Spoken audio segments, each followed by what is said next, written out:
Муха има през пролета, любима. Ще играем, ще се смеем, песни весели ще пеем.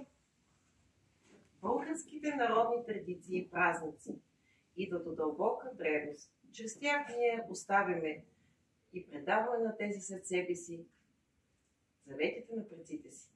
Българският народ и в тежки робски времена и днес почита своите традиции. Да попее, да поиграе, да напълни сърце и душа. Мили гости, добре сте ни дошли. Да празнуваме заедно. Благодарим на Исторически музей град Балчик, че отвори вратите на етнографска къща за пореден път и за това, че са наши домакини. Днес ще се насладите на празника Гергьовден, който ще представят децата от детска градина Здравец.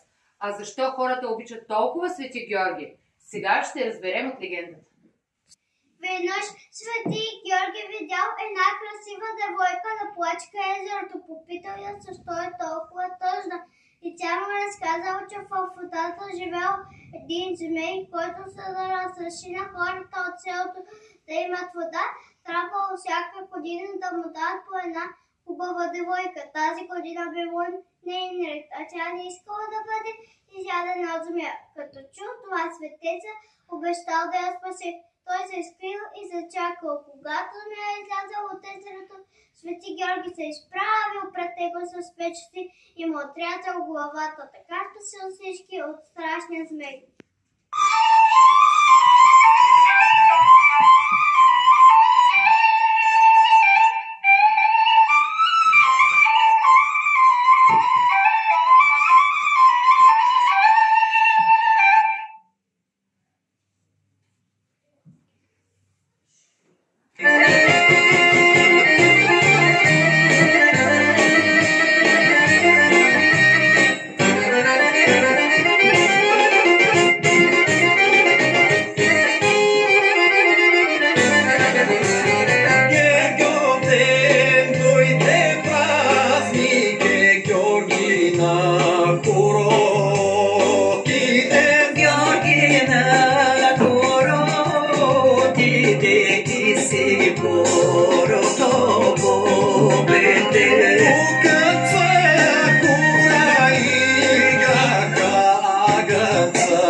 Ето този съд се нарича Менче.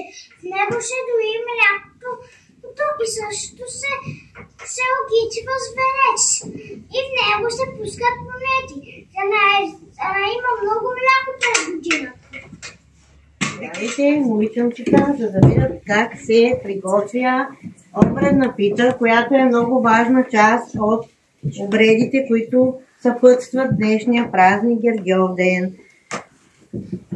Трябва да знаете, че умесването на питката и на хляба за приготовлението започва още от предишния ден. Сложили сме се брашно, тестото е готово, поръсваме и започваме да месим. Колкото повече месим, толкова по-пухкава става питката, когато се изпече. Задължително ползваме нов квас, за да са млечни овцете, да дават повече мляко през годината. Другото, което слагаме е вода, която обаче също е млечна, нарича се и цветна и е мълчана вода, защото е наливана в пълно мълчание от девойките, от момите. Така, месим, слагаме още малко брашънце. За да е обредна погачата, трябва да има украса. Нали така? Да. Точно така. Как се прави украсата? Има няколко начина. Единият е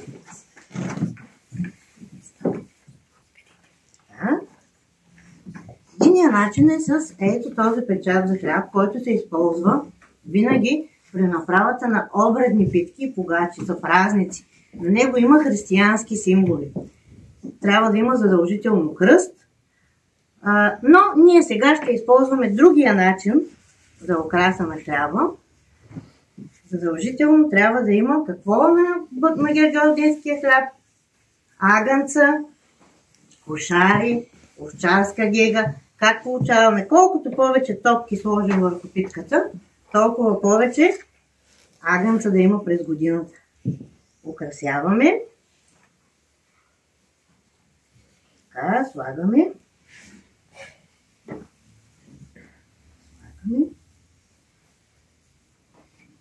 И преди да сложим да печем обредния хляб, той трябва да таса, нали така? Да. Така, задължително го оставаме да внася. Ето, направихме си кошарки и го оставаме да втаса. Като го покриваме с женска риза, за да се раждат повече женски агънца през годината.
Първа вила от осен здраве, втора вила от бяла пшеница, трета вила от червен трендафил. Тощо вила тростя здраве, него го посела хвърлила, но го поле плодно плодородно. Тощо вила от бяла пшеница, него го поле хвърлила, да поле плодно плодородно. Тощо вила от червен трендафил, него го на глава носила, да бъде румена мума, да бъде румена, червена и засмена. Да вярва, че свети Георги и свети Димитър са двама братя-близнаци, между които била поделена годината. От Гергьов ден до Димитров ден била лятната половина, а от Димитров ден до Гергьов ден зимната година.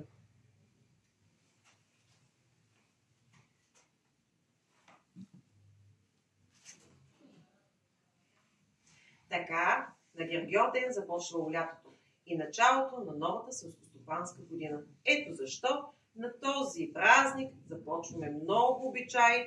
Добре сте ми дошли, овчари! Добре сте ни заварили! А къде са момичетите? Идете!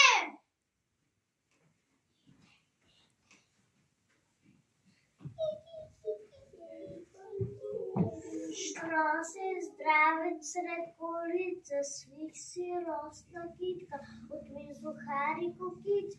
Айде, малки моми, китки да берем, лечи да ви охорода и крем. Рано, рано на Гергьов ден.